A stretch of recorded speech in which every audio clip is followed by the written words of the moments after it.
In today's video, I am going to teach you how to invite team members in Figma.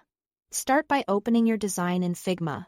Make sure you are in the correct file and on the specific project you want to share.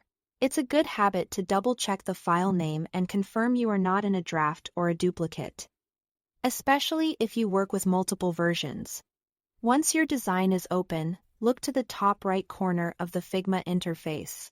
You'll see the Share button there. This is your control center for inviting teammates and managing access. Click the Share button. A panel will appear where you can add people to the file.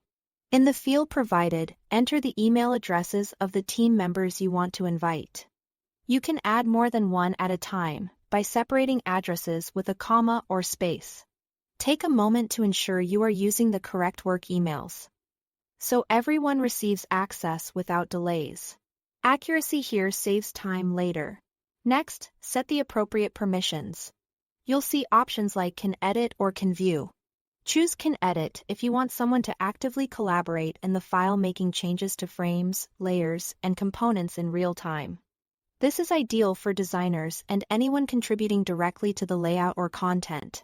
Choose Can View if the person only needs to look at the design without modifying anything. This is best for stakeholders, clients, or team members who only need to review progress. If you are unsure, start with Can View and adjust later as needed.